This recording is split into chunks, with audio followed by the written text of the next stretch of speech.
This place never ceases to amaze me, no matter how many times I've been here. Still get super excited, and there's still potential for anything.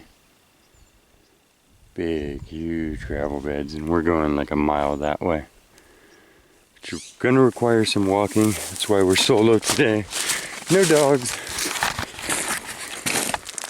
no other people, and I'm gonna try and just do some straight up pushing through the forest here. The woods. Trying to get to the other side. That's gonna be our second most important thing. The first is going to be not stepping on rattlesnakes and looking for agates at the same time. So thank you for joining me. Here we are.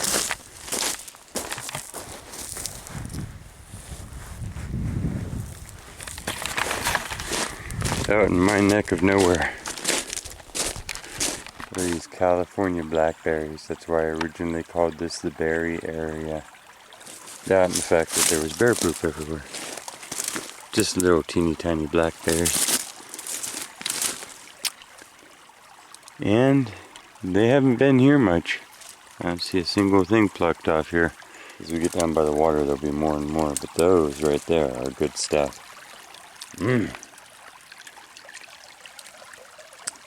We're in luck. The water is down finally because it's mid-July. Moving this hopscotch across, I see daylight beyond the willows there. Through those trees, so we'll lean some of those apart. And hopefully we can kind of get to the golden grass on the other side. Because this thing forks a lot, has beaver dams upstream, all that. So I was hoping to get across, go through, and travel up. But there might be a barrier wall beyond those trees, so we have to go see. Whoa! First we have to step through here. Yes, nice time of year. And we'll be able to find a way somewhere through here. I see golden grass. But already right there it gets deeper. So this is the spot. That's why there's a dent there. The animals know. And if you look around here, there should be an according dent on the other side.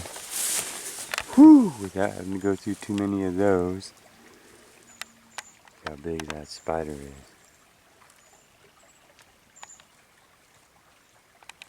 It's about as big as my hand, so.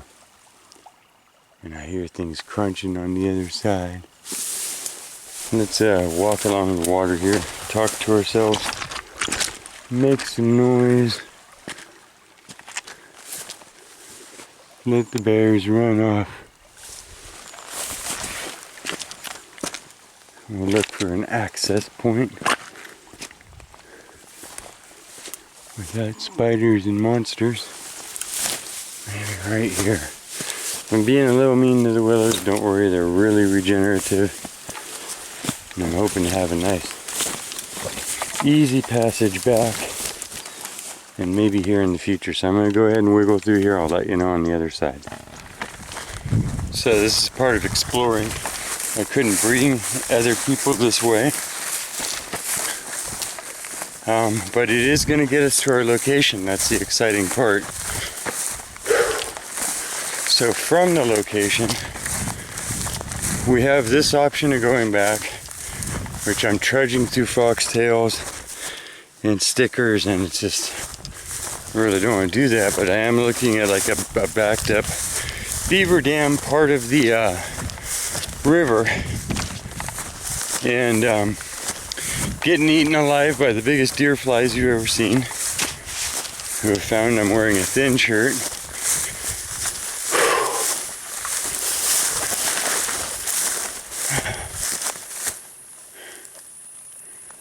Yeah, we need to follow that deer path. They know what they're doing. Okay. You gotta trust them. If they're going this way, it's because there's fences and berries down there you don't want to deal with. So they're pretty straightforward people. We'll follow their little thing. Plus, the snakes kind of know, don't hurt anybody walking right down this unless you can eat it. So they'll sit right by it, but they can tend to leave you alone if you stay on the path. Always a rule of the woods, try and stay on the path. So, what was I saying? Oh, on the way back, what we can try to do is find a way through from this side, which could be another route in the future. You know what I'm saying? But for now, we have our way there, and so we have a way back. Maybe we can kind of circumnavigate the whole thing and then have two ways in. But for now, we are behind the willow wall. You see there's a massive wall of willows here, and then a deep pool too deep to wade through on the other side. And so this has been one of the stretches of the river that I've only been able to get to a couple of times, and that was by doing an extreme hike like this, which I'm mimicking today, which will get us there. That's enough babble. Really exciting. These are untouched beds, semi-untouched. Oh, somebody drove through here in the green time. So we have somebody in a four-wheel drive that was driving in and out of the creek beds. That's a good thing for us. Those are actually fire breaks too. I've seen this stop a fire. Okay. I'll go ahead and quit babbling. I'll see you there. Oh, I can't even get to the water without our first agate find. Look at that.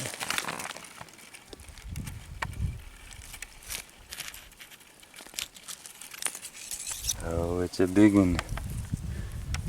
Big old crevice agate.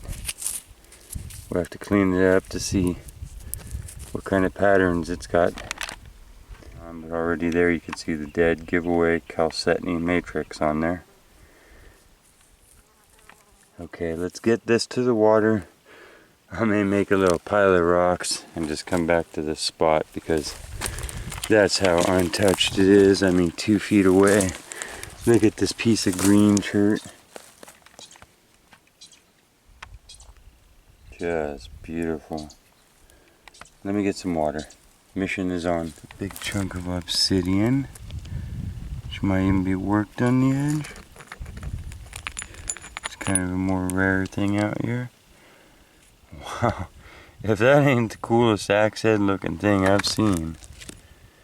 There's matrix on that side. That side was a huge break. That's just a natural thing, but then all around the edges.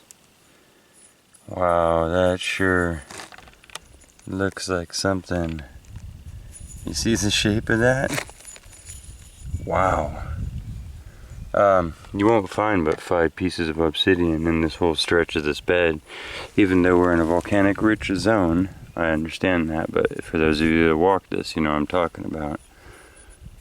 So, see all those little marks too?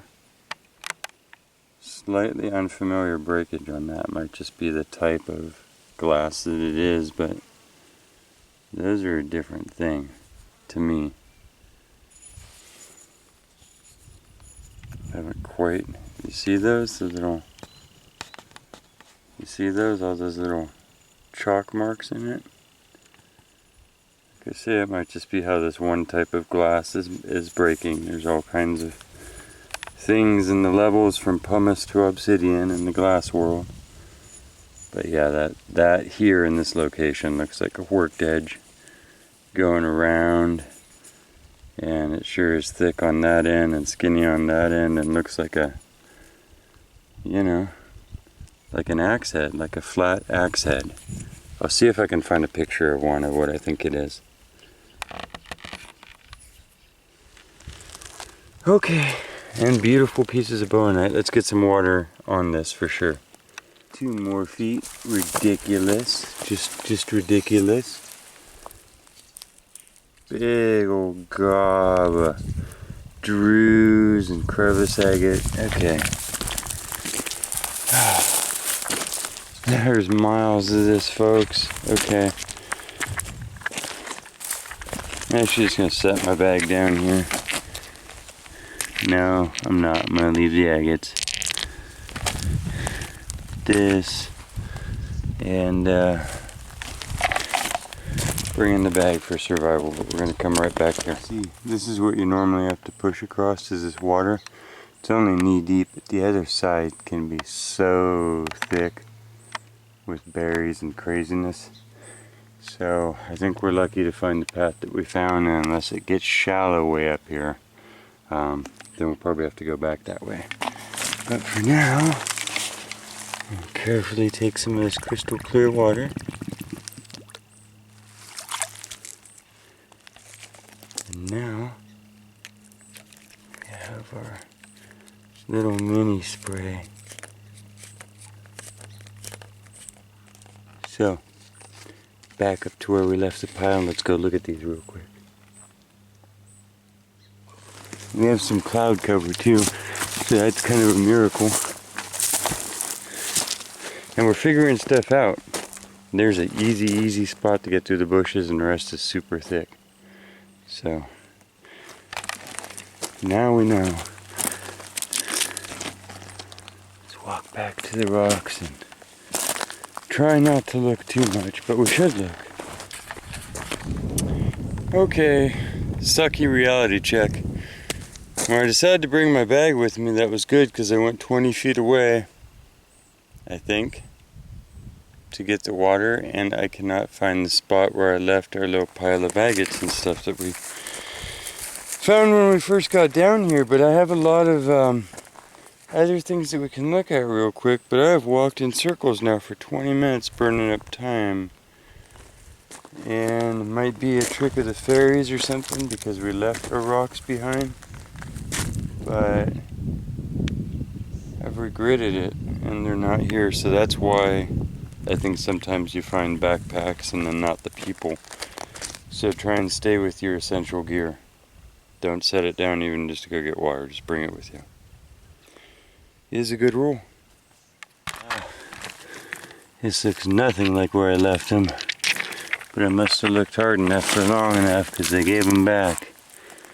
Crazy. Okay, let's go look at these in the shade.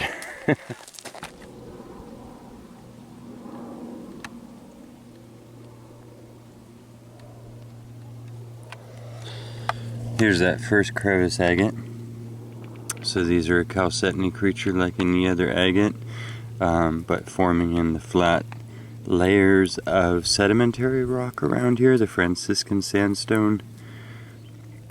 And so making more of a bedded flat shape, and you can see here it has an outer rind of chalcedony in layers of translucent white with an inner layer of druze growing from each side of druzy, the little beds of crystals that have grown together like a jack-o'-lantern's teeth or an alligator's teeth all the way across there.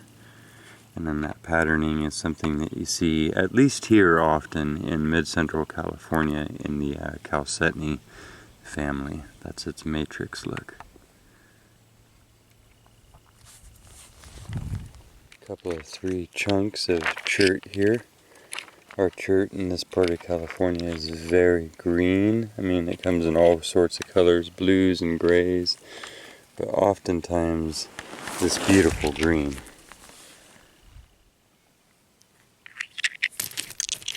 This piece has way more of a blue look to the back of it. Look at that green, and then down in it you can see some little micro fossils. Some last little pieces of shell and stuff that didn't dissolve all the way in the deep acidic waters of the ocean when this was a salacious ooze, like a mud on the bottom of the ocean. Nice beautiful colors. Here's another chunk of just really beautiful green. And of course this is a chert, so the high silicate makes it break sharp, and it was made into tools by a lot of the indigenous peoples of California, and when you find them made out of this green stuff, wow. So those are going in the bag. Here's this next layer of bubbly druze, chalcedony all layered through. This still has a lot of the host rock trapped in amongst its little veinings of chalcedony and agate, due to the fact that they were probably highly silicated and a little bit stronger than the rest of the sandstone that surrounded it. but in the details here, you can see its agate-ness down close. And then the crystals, and of course all these are a little river tumbled. But I think we'll go ahead and bring that home for our garden, unless we get just an absolute bag full of stuff. We might have to high grade, but that's good enough for me.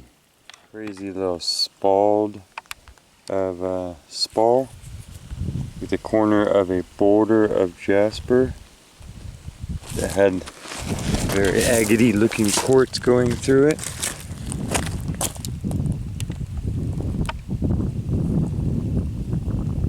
You see the jasper is super highly silicated. Go take a fine shine, and it's got micro moss going on all through it. But yeah, that big old vein of stuff there is pretty cool because you could polish that. It really drifts through with little plumes of jasper at the edges. Ooh, look at the little dot jasper going on in the back here. Micro dots. Micro dot jasper. I got this little pile of serpentine here, which is a bunch of different colors and things going on with it. And they have local names and separate names, but you'd be right in calling them a pure serpentine, no matter what the blend was. This is a chunk of literally almost Applegate jade, is what this stuff is called sometimes on this coast, with these nephrite mimicking patterns on there, and it's slightly translucent. Beautiful little chunk there. I'll try and go fast through this. This is more down in the bowenite range with its dark graininess and the bicolors of the black, mimicking black jade and then lighter jade. Again, these are the translucent slabs that you see in my other videos that I'm working up.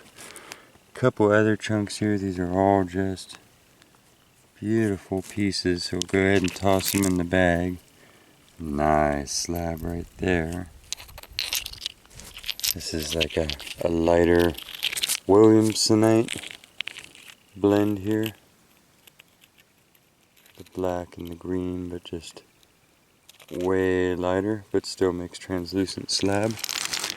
And then this I'm excited about because I've only found a few pieces of this where it's this deep. This will be a deep translucent green, but in it it's got what I'm theorizing are tremolite needles, but there's lots of little crystals that it could be. That's what I'm thinking it is, because those are often one of the factors of making a nephrite is the tremolite. But that in a tumbler is going to come out just gorgeous. If you've seen some of my videos where I found the bigger boulder that had these needles in there, there's a little one. Okay.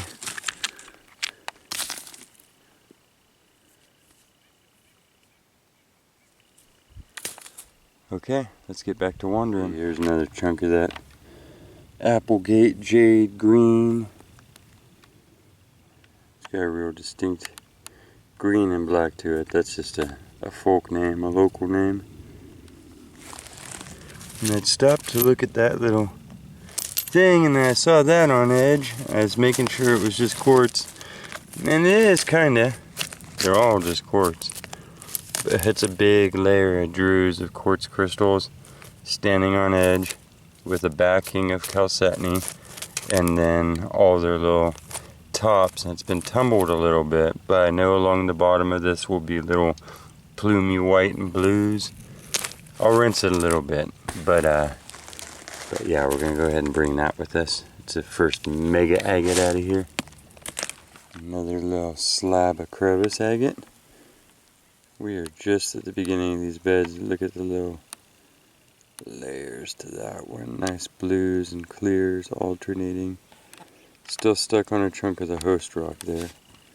It goes all the way around to little drues, caverns, little half geodes.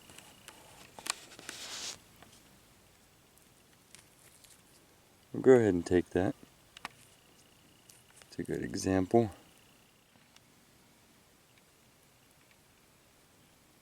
Another little agate. This one again, if you look on its surface, has the little hash marks, little chicken feet going back and forth across the top of it. And then you can see the side profile.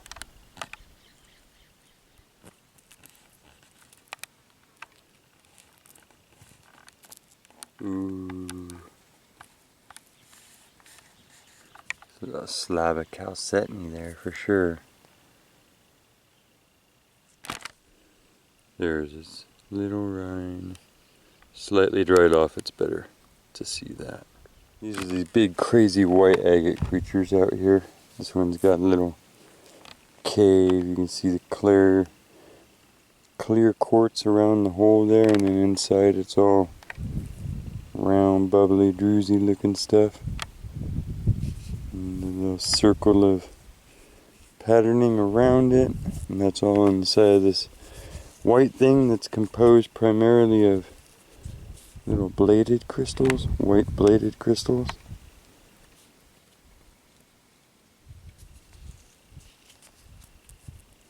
But yeah, with little clear quartz stuff running through it there. Look at the details in this piece of jasper. The blue of the chalcedony here.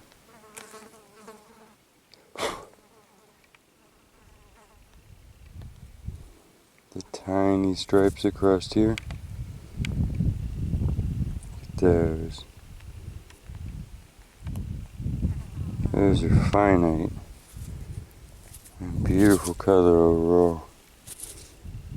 We'll take that. Well, that's definitely a human-made obsidian point of some sort. This is obsidian, and it's been ground down by the by rolling down this gravel bed here. This massive gravel bed. But yeah, that's definitely a point. Saying, please at least set me up out of these grinding rocks. That's what that is. Okay, it's drying out quick because it's a black stone, but that makes it look a little more obvious.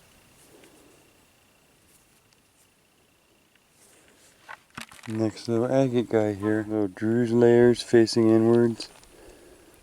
Crocodile teeth, and then just the pure layers of chalcedony on the outside, and then again rind where it was up against the host rock on either side. And that would have been a little vein in the rock if you would have seen it before it broke away. You can see all the little individual hexagons, the little six-sided quartz pieces. So these were bigger crystals, and then that's the side profile, like if you broke a geode and you were looking at all the crystals on their side. And then that's the little outer layer, the rinding. I put that in the bag.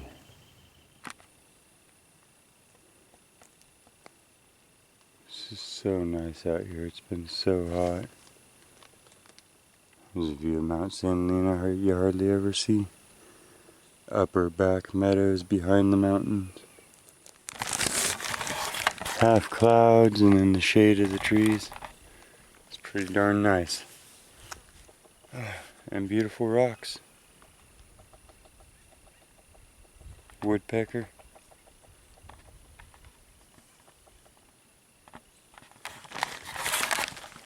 Wonder if those big chunks taken out of there were made into tools off of this kind of brown, sard looking stuff. Or they could have just broken off tumbling around for 1,000 years in this bed here. But sometimes the shiny stuff, when you see it like that, that's like a mother stone, you know. Oh! What the heck? It's completely crazy, just serendipity right there. There's a little well-worn little blade. Would have never seen if I hadn't tossed that there, which I found over here. Which I found because I stopped and saw that agate. Wow, okay. Well, the lesson here is every time you stop and slow down, there's going to be more treasure than you ever thought waiting there for you in the details. Here A beautiful little creature, little gob of milky white and blue chalcedony, crevice agate. Let's look at the little micro drues here, see if I could pick that up. Yeah, that's beautiful. A little organ pipe, bubbly looking thing there. Let's go ahead and get it wet. Oftentimes the difference between the banding will show up at that point. Get some close-ups. Wow, I'm getting a deja vu right as I'm filming this right here. It's kind of a weird day.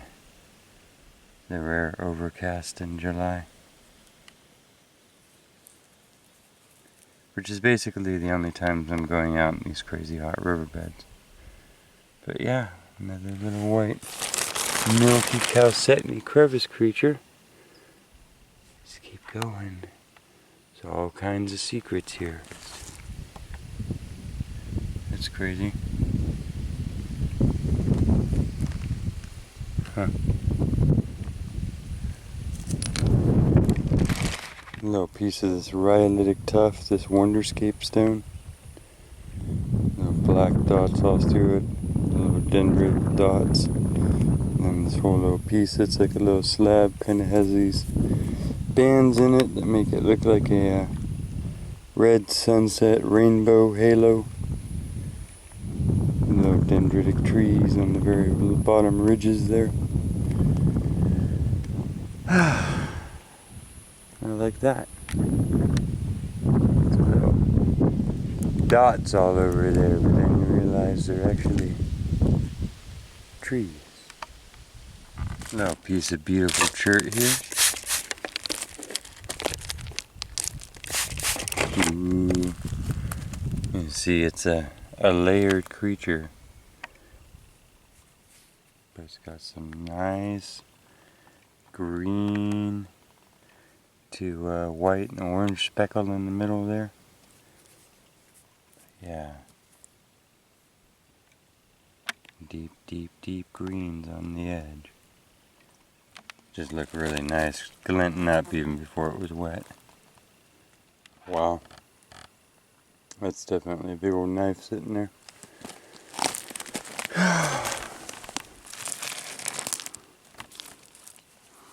Wow, look at that. Look at that. That is insane. Wow.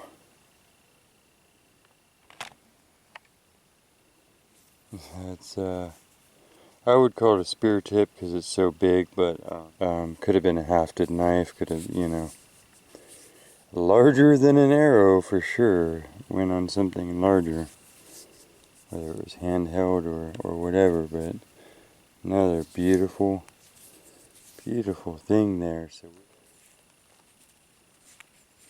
piece of this layered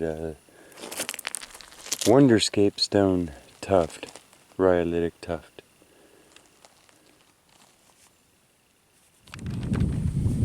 Nice chunk of green chert. Go ahead and toss that in the bag too. Nice piece of aqua glass.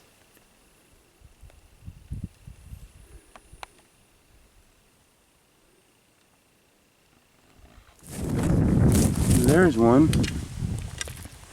Don't find so often over here. It's a little porcelain figurine leg. Must be a doll, and it must have been from a while ago. That's crazy. There's details on it. It's totally ceramic porcelain. Huh. Teeny tiny baby doll. Way out here. This meanders so far before it gets to even a little tiny town. Maybe there was homesteads along it. Strange token. Some homestead 100 years ago. For sure the kid that was playing with this is grown and turned into a grandparent and gone from the planet by now, and still this thing is tumbling along, weaving its strange little pathway through the universe. And it's come back into existence with humans again. Just strange. Just stopped to pick up this thing of chert. I'll show you the colors in here. It's got a nice, beautiful brown mix into the green here. Very translucent. You can see the glow of that. We got a tiny, small little frog pond here where we can carefully get some water out of it. Next stretch of gravel bed. Beautiful wind blowing. Oh my god. It's been 110 degrees in California for weeks and weeks. To be out here in this temperature is insane. And there's something really insane lurking over here that's like our big thing we're gonna have to haul back in our arms today. So let's look at this. Nice. Just very, very green, and then in here, just jelly. Just absolutely like set up jelly.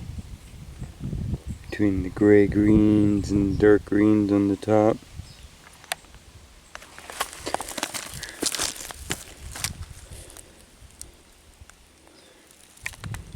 Very translucent stuff.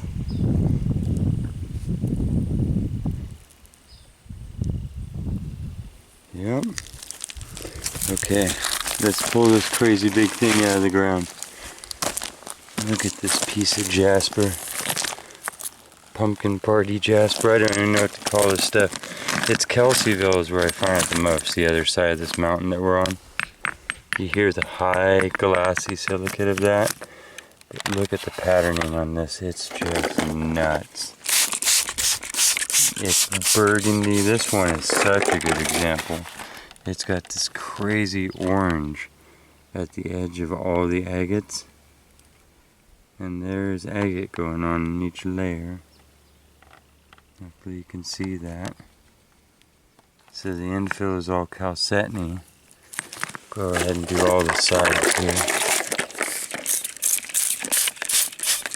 It's actually ginormous because I usually don't find pieces this big. Wow, look at these details in here. Wow. Look at the lines in the agate, the green, you see that? That's the edge of each one of those veins. All the way around. Crazy, right? Look at the bottom of this. Well, this is definitely the daymaker. I'm happy now, and it's also really big. It's going in a backpack, so. But yeah. Look at those patterns in there. Right? With the dark burgundy in between. And this is just the rough of it all. Wait until that gets polished up. And imagine that even in pendant form. I mean, that's bright. I feel like the orange is always so rare. Look in there. It's just the absolute agate goodness. Jaspers, just, you see it? All down that whole vein. Just in there. That's just awesome. Barely made it to the tip of the crescent. This widens out, so we're definitely gonna have to come back. And I'm gonna have to wrap this up pretty soon here. We've already been out here for 3 hours. But yeah, look at that.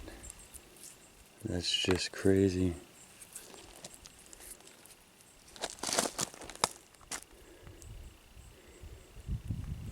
Wow. Okay.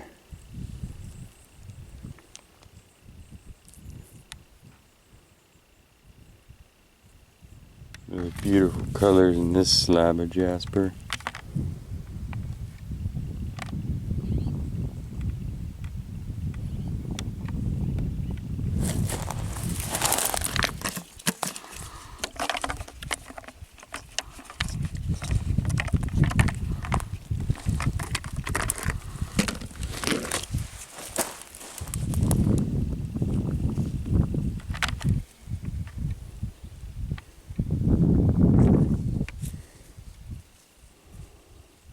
beautiful.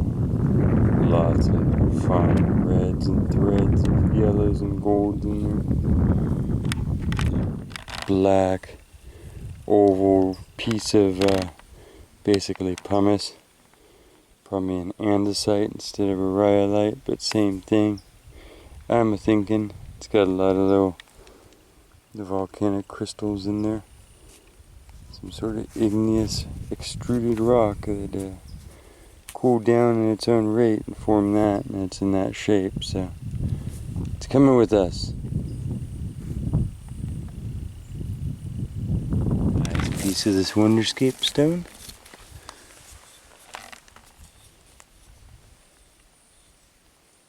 Loving the patterning on that. Zoop the ultrafine. Nice little slab of it. We'll take it. A little piece of obsidian. Now this one I couldn't say, except for there's probably only 10 pieces of obsidian this whole gravel bed. And yeah. Couldn't say on that one for sure. There's no real clean edge, maybe one section there back and forth. Looking purposeful, but it's lost a lot in the tumbling that could show that it was anything but natural. So it's an if. I was just going to show you, this is the more common stone to find a tool made out of in this canyon. It's a really hard basalt type of volcanic rock. But it actually is a little end scraper, so that little edge on there with all those little sharp points, especially on that shape. That's a classic little ear shape where it's a natural little break that came off. And I don't want to argue with anyone, so you can take my word for it or not. But yeah, that's a classic little end scraper for around here. And it's basalt instead of obsidian. So that was just a big piece that came off, and then you work the edge of it, and then I'm not sure if it's hafted or not, but I could show you 30 of them in a row laid out, and they all tend to look pretty darn alike.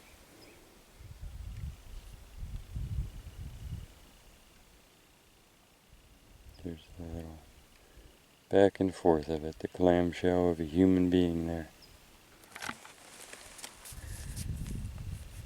Striped tuft here, some of this wonderscape stone. Wow. Oh gosh. I think we have to take that one. It's got such a nice sunset in it. Look at the mountains, the dark edges to it, and then the splay of the sunset rays coming out. And that looks like they go all the way back through it. You do slab after slab. I think we will. Okay, so that's going to be the last one. That we might just go ahead and wrap it up here pretty quick, because it's been a pretty full day for me. I got a full backpack. I've got a full plastic bag that I'm carrying along with me. And even though it's partially cloudy, it's about 80 degrees.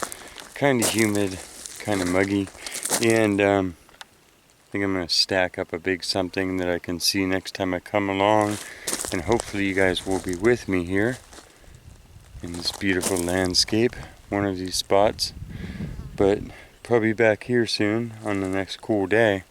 So we have a few of them in a row, and if I can get another one, I'm probably going to come back out here even earlier with more zoom in my step. So if I don't find anything else, then this might be the goodbye for this video until next time.